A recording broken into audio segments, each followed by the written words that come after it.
Ketua, akhir-akhir ini kan kita sering mendengar berita nih tentang kasus perdagangan manusia, terutama terkait penawaran kerja di luar negeri, baik itu tahun lalu maupun tahun sekarang. Nah, kita juga mendapatkan data. Menurut Kedutaan Besar dan Konsultasi Indonesia, ada sekitar 1061 kasus perdagangan orang pada tahun 2023, sekitar 2 tahun yang lalu nih Ketua. Nah, kita juga tahu bahwasanya perdagangan manusia ini adalah pelanggaran hak asasi manusia. Nah, di tengah kondisi ekonomi yang menantang, di mana tingkat pengangguran tinggi dan lapangan kerja terbatas, ada tuh orang-orang licik yang memanfaatkan keputusasaan masyarakat untuk tujuan eksploitasi. Pendapat. Nah, jadi saya ingin bertanya nih, bagaimana sih cara masyarakat agar bisa lebih waspada, terutama dalam memilih agen atau perusahaan penyalur tenaga kerja ke luar negeri ini sendiri? Ada gak sih kayak hacksnya gitu, Ketua, tips and-nya gitu? Oke. Ini apa? Semoga video ini memang pas ya momentumnya, sekaligus kita bisa menghimbau kepada yang nonton video ini untuk lebih selektif, lebih cermat ketika misalnya dapat penawaran nih, entah dari perorangan atau sebuah badan, jika ditawarkan untuk bekerja di luar negeri ya, atau untuk ini ya. Jadi yang pertama sebetulnya data 2023 yang dari 1000 sekian kasus ini di 2025 bahkan udah berganda-ganda itu kasusnya, bukan 1000 lagi, udah angka capai 3000 sekian gitu loh kasus itu. Jadi artinya apa? Dalam aspek ini yang perlu kita pahami dulu nih, yang pertama yaitu terkait pasti harusnya berbadan hukum. Jadi artinya kalau misal ada orang nih menawarkan mau nggak kerja di Kamboja, saya seperti itu, sebagai apa? Nah, yang pertama kita maksudnya adalah orang yang mengajak kita yang mau mengantar kita, menempatkan kita di luar negeri tersebut, yang sebagai fasilitatornya ini atau yang menjembatani, dia harus berbentuk PT, itu udah pasti tuh, harus berbentuk PT. Nah, dari nama PT ini sebetulnya kita udah bisa nge-track, kita sudah bisa nge-track di pos pelayanan perlindungan pekerja migran Indonesia. Nah, di P4MI ini mereka memiliki satu daftar perusahaan, daftar perusahaan P3MI, yaitu perusahaan yang memang dia menempatkan pekerja migran Indonesia ini di luar negeri, Jadi sebetulnya yang pertama kali yang perlu diwaspadai untuk si calon ini adalah dia ngecek dulu apakah orang yang menawarkan dia ini berbentuk PT apa enggak. Kalau belum berbentuk PT, kita bisa pastikan ini nanti belakangnya bakal ada yang aneh gitu loh. Tapi kalau dia berbentuk PT, artinya minimal kita udah tahu nih dia berbentuk PT lebih aman. Nah, untuk memastikan si PT yang jauh lebih aman lagi, apakah dia benar juga bergelut di bisnis ini, kita boleh cek di tadi P4MI itu di datanya P3MI. Apakah memang perusahaan ini terdaftar nggak sebagai perusahaan yang memiliki izin untuk menempatkan orang tersebut di luar negeri gitu loh. Nah, umumnya PT tersebut juga bisa kita lihat dari izin usahanya. Jadi maksudnya untuk yang nonton video ini kita harus cermat ya. Misalnya, PT apa? Mungkin PT Jaya Raya misalnya.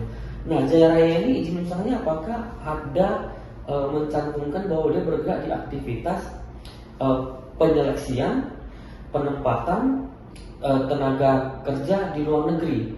Nah, kalau dia berbentuknya adalah kode tersebut dan terverifikasi ada di P4MI, nah itu setidaknya sudah sangat aman. Kalau misalnya kita mengiyakan untuk mengikuti flow-nya mereka, dan tidak sampai di situ. Biasanya kalau memang dia adalah perusahaan yang bergerak di bidang penempatan tenaga kerja di luar negeri itu, mereka itu pasti akan melakukan interview dulu, ada tahapannya. Tahapannya itu enggak yang model, Anda kamu mau kerja, ya udah mana paspornya, mana ijazah kamu, habis itu tahu-tahu beberapa hari kemudian udah diberangkatkan gitu loh. Enggak sekilat itu. Jadi itu juga menjadi catatan untuk si calon yang mau menerima kerjaan di luar negeri ya. Ya at least misalnya biasanya kita datangin dulu ke kantornya. Kenapa? Karena perusahaan itu juga sebetulnya dikawal terus, diawasi sama PNPNI, sama BP3MI, sama BP2MI. Misalnya apakah PT tersebut benar ada papan namanya, ada struktur organisasinya. Terus yang tak kalah penting, perusahaan yang bergerak di bidang penyalur atau penempatan tenaga kerja di luar negeri ini pasti sudah harus mengantongi ISO 9001. Itu wajib. Artinya kalau semisal kita ini mau diberangkatkan nih sama perusahaan tersebut tapi dia tidak ada mekanismenya, mungkin kita tidak perlu masuk lamaran, kita nggak diinterview, kita nggak dilatih dulu atau penyeleksian ya, misalnya mungkin mau ditempatkan di bagian administrasi, tentu pasti kita dikasih pelatihan dulu gitu loh. Jadi nggak model dicomot habis itu di ini. Dan umumnya juga katakan nih dia mau ditempatkan di negara Kamboja, misalnya yang lagi viral di Kamboja atau di Filipina gitu ya. Nah kita juga harus memastikan kita yang mau diantarkan ke sana itu apakah sudah ada PO-nya. Jadi adalah MOU atau perjanjian kerjasama antara si perusahaan yang sana yang membutuhkan tenaga kerja dengan kita. Nah, terus umumnya seperti salary apa-apa itu semua di depan udah disampaikan. Jadi nggak yang model by lisan. Selama ini banyak yang kita temui kasus-kasus yang terjadi itu adalah mereka by lisan. Oh kamu di sana nanti udah makannya ditanggung, inilah dan sebagainya, dan gaji dan sebagainya, dan tidak ada penanganan paspor apa-apa, itu semua udah diuraikan gitu loh. Jadi nggak model lisan, jadi lebih langsung gitu loh. Ya, itu mungkin sedikit tips yang perlu kita sampaikan ya untuk yang nonton video. Jadi nggak muluk-muluk seperti datang habis itu paspor habis itu diberangkatkan gitu loh. Pasti harus melalui seleksi dulu, di interview dulu. Terus tentunya sebelum berangkat pun, misalnya udah dapat nih tanggal keberangkatan.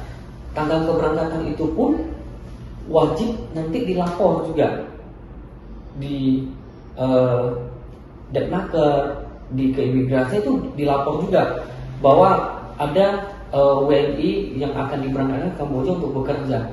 Sehingga pada saat nanti di imigrasi ketibaan kita itu bisa kita tunjukkan bahwa memang kita kesini berdasarkan PO ada kerjasamanya itu. Jadi nggak ini gitu loh. Mungkin itu sedikit yang perlu kita ketahui. Jadi lebih titik poinnya di perusahaan itu. Kalau udah berbentuk perorangan berarti no. Tapi dalam bentuk PT kita bisa cek apakah PT-nya ini ada ISO-nya, struktur organisasinya, kantornya, ada PO-nya tidak dari negara yang luar tersebut.